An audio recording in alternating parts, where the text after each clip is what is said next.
Conversatorio a la espera de la resurrección. El perdón es no solamente un derecho, es un deber, ¿no? Es un deber. Padre, por los caminos de Colombia hay muchas mujeres, muchas comunidades que están buscando dónde están sus muertos. Y en procesos de reconciliación, de aceptación de crímenes de Estado, como por ejemplo la masacre de Trujillo Valle, el Estado reivindica esa oportunidad construyendo un gran mausoleo, pero hay gente que no sabe dónde está enterrado su dolor. ¿Por qué es tan importante el símbolo del sepulcro para tener la memoria de la resurrección? Y le cuento un detalle, cuentan que Susan Sontag, en un libro que se llama Estilos Radicales, cuenta que en Vietnam ella aprendió la dignidad del sepulcro, porque los vietnamitas cuando tumbaban un helicóptero no lo dejaban ahí como desecho, sino que le construían con las partes del helicóptero un mausoleo a ese piloto ignorante que los fue a matar, por si algún día sus familias lo iban a buscar, que lo encontraran. ¿Por qué es tan importante eso? Mira, tú tocas un tema que es fundamental en los procesos de perdón y en la memoria. De hecho, si uno pudiera resumir qué es el perdón, uno dice, el perdón no es más que pasar de la memoria ingrata, triste, dolorosa, que te deja un evento, y de la rabia que conlleva eso, y deseos de venganza, es pasar a una memoria con otros ojos, con otro corazón, que ya no te transforma la rabia, el rencor y el deseo de venganza, te los transforma en bondad, misericordia, compasión, lo más femenino de nosotros los humanos. Y entonces, esa memoria es muy importante materializarla, ¿sí? Materializarla, hablabas tú hoy en día, pues no hay ningún pueblito que no tenga un cementerio, donde nosotros hacemos la memoria de los seres que ya no están, pero que, por ejemplo, para los cristianos son los muertos que viven, ¿sí? Viven realmente la vida, con mayúscula, en la que creemos nosotros. Entonces los cementerios, los mausoleos, las dedicaciones, hay calles a veces dedicadas a personas que han muerto y que fueron personas pues muy recordadas por el pueblo. Yo vengo hace apenas 2 días de La Dorada, ¿sí? Y en La Dorada nos contaba la gente cómo por La Dorada pasaron muchos muertos por el río. Y hubo una época incluso en que se impedía, los grupos subversivos impedían que la gente recogiera a los muertos, porque eso podría convertirse en algún indicio de quienes habían sido, y más bien dejaban que los muertos se los comieran los peces en el camino. Y eso es muy triste, eso es muy triste. Nosotros tenemos que tener memoria, como te decía, no ya coagulada, sino memoria transformada. De hecho, nosotros, los sacerdotes, en el centro de la celebración de la Eucaristía, repetimos, hagan esto en memoria mía, ¿sí? Nosotros hacemos memoria de la muerte de Jesús, pero no ya con los ojos trágicos de la memoria coagulada, sino de la memoria transformadora, una muerte que genera resurrección. Eso. Entonces,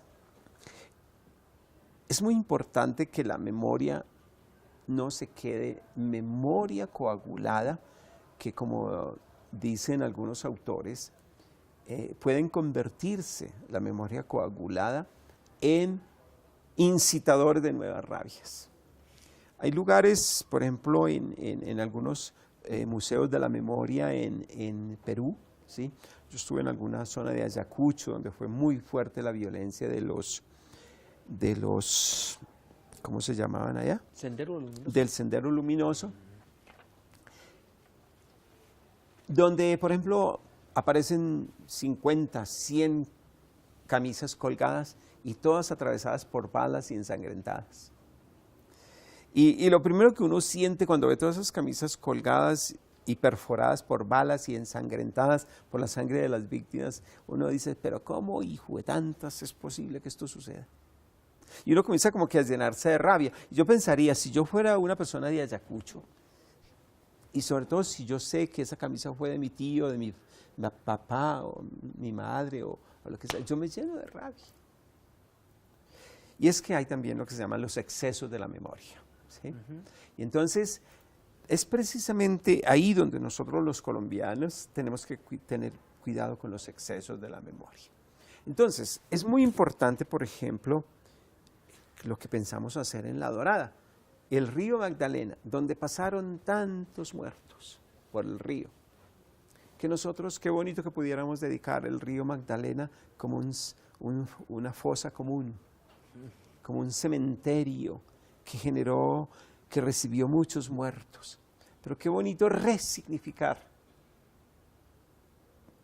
con la fe, con los ojos de la resurrección, todo el río Magdalena y tantos otros ríos. Tú acabas de hablar de la masacre de Trujillo, que eso fue en el río Cauca.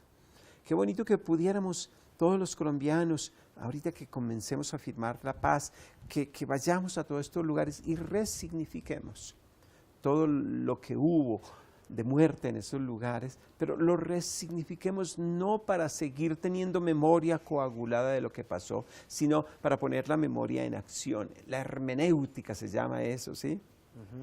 De los acontecimientos, y nosotros podamos decir, sí, aquí por el Magdalena, aquí por el Cauca, allá en las montañas de María, murieron todos nuestros seres queridos, pero qué bonito que todos ahora corresponsablemente, aceptando la corresponsabilidad que tenemos todos en esto, nosotros comenzamos a rehacernos y ya no miramos el pasado, sino estamos mirando un futuro maravilloso que viene para estas tierras.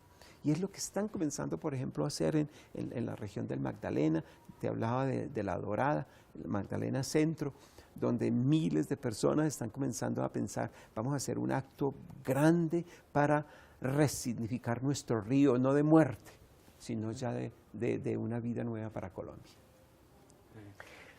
En todo ese camino hay otros dolores que no solamente son los políticos.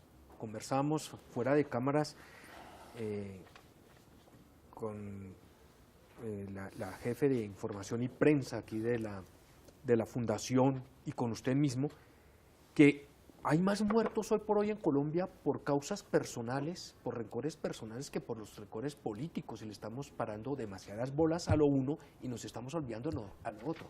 ¿Cómo hacemos los colombianos ya como seres humanos para enterrar nuestras vendetas y esos dolores personales que hacen que se le queme a las niñas la cara con ácido, que se busca el crimen horrendo de estos 4 niños que masacraron por sicariato, por un terreno? ¿Cómo se entierran esos dolores?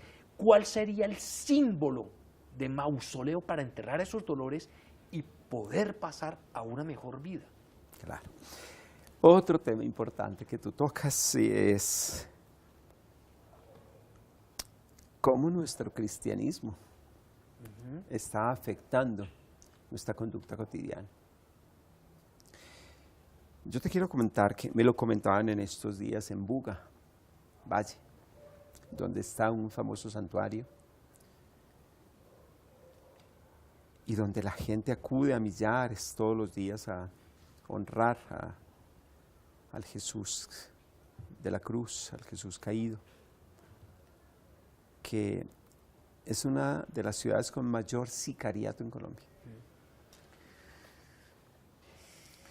Y entonces ustedes cristianos católicos que me están escuchando, ustedes sacerdotes, y lo digo con cariño, mis hermanos sacerdotes, religiosos y religiosas, que tanto estamos nosotros ayudando a nuestros fieles a vivir un evangelio no ya de rutina y de rituales, sino de compromisos nuevos. ¿Cómo es posible que en un lugar donde se habla del Jesús de la cruz existan tantos jóvenes sicarios que reciben dinero para transmitir destructivamente la venganza de otros que de pronto no eran capaces de hacerlo. ¿Y cómo se mezcla entonces la rabia del que quiere vengarse con la rabia del que es pobre y necesita 500,000 pesos, como pasó en el Caquetá, para matar a 4 niños? Y entonces, ¿cómo romper esa cadena perversa, ¿sí?, de los odios que se pasan a otros, se compran y después se ejecutan en venganzas? Y qué pena tener que decirlo. El tema del perdón es la ignorancia sobre el perdón es uno de los escándalos más grandes para las iglesias cristianas, para el catolicismo. Ni siquiera nosotros sacerdotes, y yo la culpa la he hecho más que todo porque las ciencias sociales, la teología, la psicología, la sociología, la política, han olvidado este tema. Y nosotros pues hemos carecido también de esos aportes.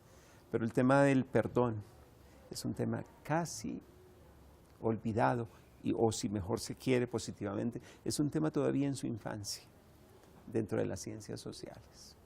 Y los cristianos, sobre todo, que tenemos esa herencia, ese legado rico que nos dejó Jesús, lo tenemos que desarrollar cada vez más. Empezando, y aquí viene algo fundamental, empezando por nuestras mismas vivencias sacerdotales y religiosas. Nosotros los sacerdotes, nosotros los religiosos, somos los primeros que con nuestro compañero sacerdote, con nuestro compañero religioso o religiosa, somos los primeros que tenemos que dar ejemplos de perdón. E incluso lo digo con los mismos obispos, ¿sí? Por una parte, que nosotros seamos ejemplo de eso. Y segundo, que nosotros no seamos lo que yo llamo ahora en Colombia, los cristianos somos vergonzantes del perdón, nos da miedo hablar del perdón. Es que el perdón es muy exigente. El perdón te coloca en una dimensión intelectual, cognitiva, si tú quieres, muy superior. Es un salto evolucionario a lo que nosotros hoy en día todavía no logramos entender en Colombia. Muchos cristianos de cualquier jerarquía, estoy diciendo, no logramos todavía entender las dimensiones tan exigentes, tan revolucionarias del perdón. Y entonces nosotros llegamos a decir, como lo decía antes, que el perdón exige que esos hijuetantas de no sé de Cuba se arrepientan y pidan perdón. No, el perdón no puede pasar por el perdón que me ofrezcan. Yo lo hago del perdón un don. Eso. Y entonces, el gran mensaje de estos días es recuperar el mensaje central de la propuesta de Jesús. Que busquen primero el reino de Dios y su misericordia, que todo lo demás vendrá por añadidura. La misericordia de Dios es la misericordia llevada a los extremos, de perdonar lo imperdonable, de perdonar 70 veces 7, de perdonar incluso ofreciéndose como cordero que vive quitando los pecados de los demás. Esas 3 cosas son fundamentales en nuestro cristianismo. Perdonar siempre, perdonar lo imperdonable, perdonar 70 veces 7, siempre. Y tercero, convertirnos todos nosotros en corderos que viven quitando los pecados del mundo. Ese es un mensaje poderoso para nosotros entender el corazón del mensaje cristiano.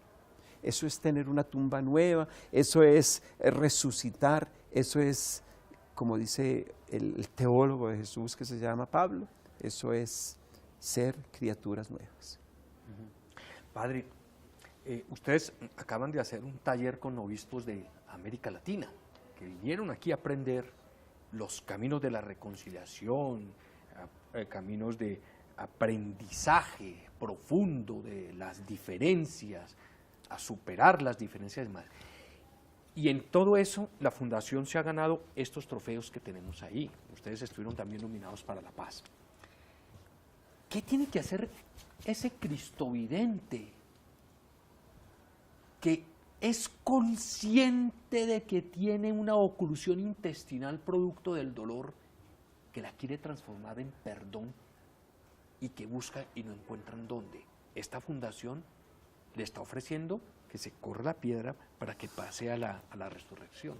Sí, gracias por la cuña, Guillermo. Nosotros llevamos ya 15 años ofreciendo estas tecnologías de destapar tuberías, destapar corazones y sí, se las queremos ofrecer a los televidentes, a todos los que necesiten. Yo me imagino que tú después pasarás los datos de nuestras direcciones. Y te quiero comentar que este trabajo lo hacemos en 15 países de Latinoamérica, donde constantemente nos piden ayuda para esto. En este momento estamos muy metidos en los temas difíciles de los jóvenes desaparecidos de Guerrero en México. Estamos metidos en todos los problemas, por ejemplo, de otros países, como es, por ejemplo, en Siria y en Líbano y Libia, ¿sí? Donde hay unas guerras terribles. Y en esos lugares que no son católicos ni cristianos, sino musulmanes, que tú vieras cómo nos acogen todo este mensaje de perdón.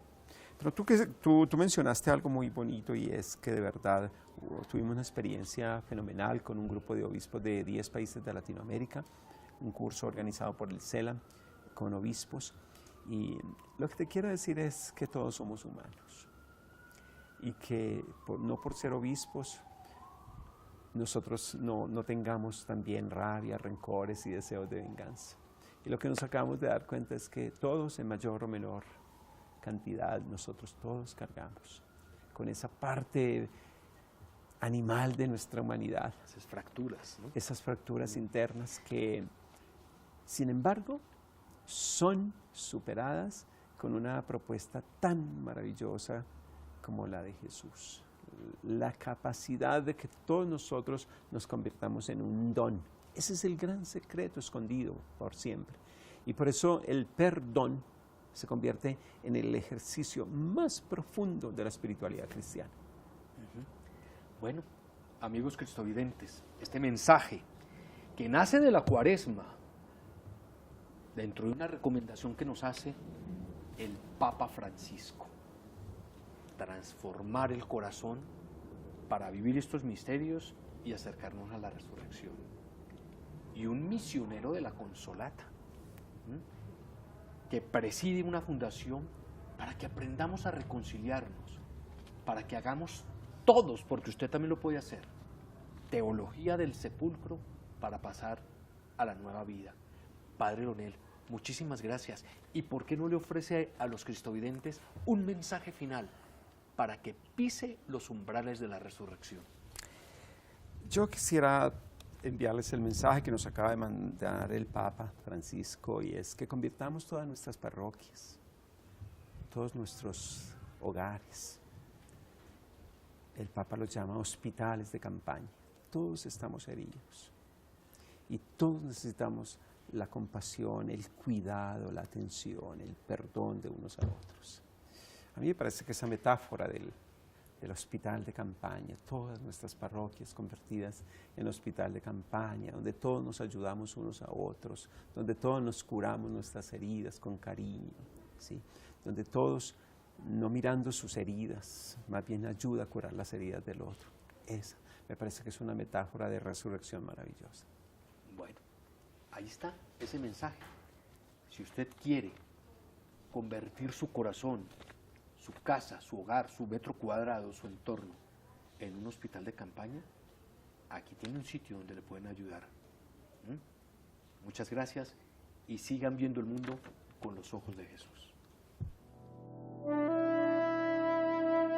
Conversatorio a la espera de la resurrección.